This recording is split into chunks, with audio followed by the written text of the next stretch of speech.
আপনার বাড়িতে smart meter লাগেছে, আপনার সমস্যাটা কি হইতেছে? আজকে থেকে 20-25 দিন আগে সরকারি তরফ থেকে আমার স্মার্ট মিটার লাগানো হয়েছে ঘরে। ঘরে লাগানোর পর সরকারি তরফ থেকে বলতে মানে ফাওয়ারজের ডিপার্টমেন্টে তারা বলছে সরকারি আদেশ মূলে প্রত্যেক বাড়িতে বাড়িতে লাগানোর নিয়ম বাধ্যতামূলক, সেই অনুযায়ী তারা লাগাই গেছে। লাগাই যাওয়ার পর গতকালকে মেসেজ আইছে মোবাইলে যে আমার বিল আইছে 31,292 টাকা। কতদিনে? তো 20-25 দিনের বিল আইছে 31,292 টাকা। এর আগের মাসে বিল আইছে 1338 টাকা। আজকে এক মাসে যদি 1338 টাকা বিল আইছে এবং 20-25 দিনের মধ্যে 31,292 টাকা বিল আইছে, তো আমরা সাধারণ মানুষ, দিনানা মানুষ, অন্যান্য সময় মাসে কত হইতো?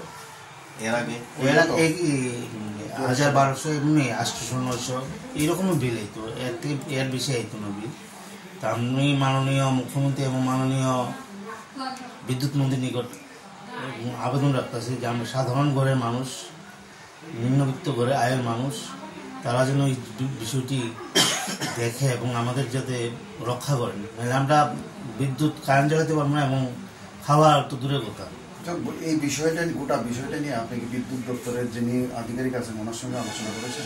না, আমি গিয়েছিলাম, আমি তো আরেকজন দোকানে থাকি, সেখানে আমি যেতে পারছি না। আমি যাবো, দেখা করবো স্যারের সাথে, দেখা করে অতি সত্ত্বর যাতে শুরু হয় তার জন্য আমি আবেদন করবো। আচ্ছা, এই যে বিলটা আসলো, এই বিলটা নিয়ে আপনি কি স্যাটিসফাইড না?